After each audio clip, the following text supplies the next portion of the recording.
YCP ప్రధాన కార్యదర్శి Pudi Srihari arrest వ్యవహారం మరింత చర్చనీయాంశంగా మారింది. బెంగళూరులో ఆయనను కుప్పం పోలీసులు అదుపులోకి తీసుకున్నారు. ఈ కేసులో కుప్పం కోర్టు ముందుగా రిమాండ్ను తిరస్కరించినప్పటికీ ఇటీవల ఏపీ హైకోర్టు స్టే విధించింది. మరోవైపు సుప్రీంకోర్టులో కూడా శ్రీహరికి ఊరట లభించలేదు. దీంతో ఆయనపై న్యాయపరమైన చర్యలు కొనసాగుతున్నాయి.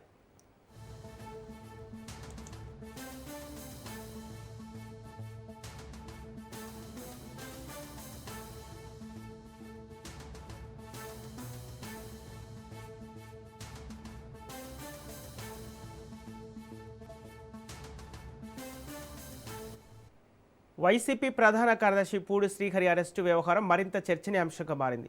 బెంగళూరులో ఆయనను కుప్పం పోలీసులు అదుపులోకి తీసుకున్నారు. ఈ కేసులో కుప్పం కోర్టు ముందుగా రిమాండ్ను తిరస్కరించినప్పటికీ ఇటీవల ఏపీ హైకోర్టు స్టే విధించింది. మరోవైపు సుప్రీంకోర్టులో కూడా శ్రీహరికి ఊరట లభించలేదు. దీంతో ఆయనపై న్యాయపరమైన చర్యలు కొనసాగుతున్నాయి. ఇదే అంశానికి సంబంధించి పూర్తి డీటెయిల్స్ మా ప్రతినిధి నారాయణ రెడ్డి అందిస్తారు. చిత్తూరు జిల్లా కుప్పంలో రాజకీయ ఉద్రిక్తత పరిస్థితులు నెలకొన్నట్లు కూడా తెలుస్తుంది. అంటే ఏప్రిల్ 15వ తేదీన విజయవాడ నుంచి అంటే చంద్రబాబు నాయుడు పైన కూడా అనుచిత వ్యాఖ్యలు చేస్తూ అవినీతి ఆరోపణలు చేస్తూ సోషల్ మీడియా వేదికగా మాజీ ముఖ్యమంత్రి వైఎస్ జగన్మోహన్ రెడ్డి సిపిఆర్ఓగా ఉన్న శ్రీహరి కొన్ని సోషల్ మీడియాలో పోస్టులు పెట్టినట్టుగా కూడా ఆరోపణలు రావడం, ఆరోపణలకు సంబంధించి ఏప్రిల్ 15వ తేదీన అతన్ని విజయవాడ నుంచి కుప్పానికి కూడా తీసుకొచ్చారు. ఇతనితో పాటు గిరీష్ కుమార్ అనే రాప్తాడుకు చెందిన వైసీపీ సోషల్ మీడియా నాయకుడిని కూడా తీసుకురావడం జరిగింది.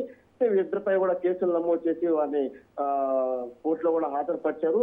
అయితే కోర్టు వారికి బెయిల్ ఇవ్వడం కూడా జరిగింది. అయితే దీన్ని ఛాలెంజ్ చేస్తూ కుప్పం పోలీసులు కూడా హైకోర్టును ఆశ్రయించారు. హైకోర్టులో మొదట కేసు ఫిల్ చేసినప్పుడు సస్పెండ్ అయిన కేసు, దాని తర్వాత కూడా వారం తర్వాత తిరిగి మళ్ళా ఛాలెంజ్ చేస్తూ మరో కేసు వేయడం జరిగింది. ఈ కేసు కూడా పోలీసులకు అనుకూలంగా కూడా రావడం జరిగింది. ఎవరైతే ఈ యొక్క శ్రీహరి ఉన్నారో అతన్ని బెయిల్ ను రద్దు చేసి అతని పైన చట్టపరమైన చర్యలు తీసుకోవాలని చెప్పి కూడా కోర్టు కూడా చెప్పడం జరిగింది. అదేవిధంగా సుప్రీంకోర్టు కూడా ఛాలెంజ్ చేస్తూ వారు సుప్రీంకోర్టు కూడా ఆశ్రయించడం జరిగింది.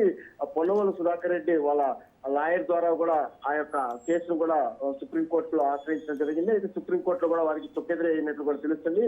నిన్న రాత్రి కూడా శ్రీహరిని కూడా కుప్పం పోలీసులు అరెస్ట్ చేసి అని ఈ రోజు ఉదయం కుప్పానికి పోలీస్ స్టేషన్ కూడా తీసుకురావడం జరిగింది.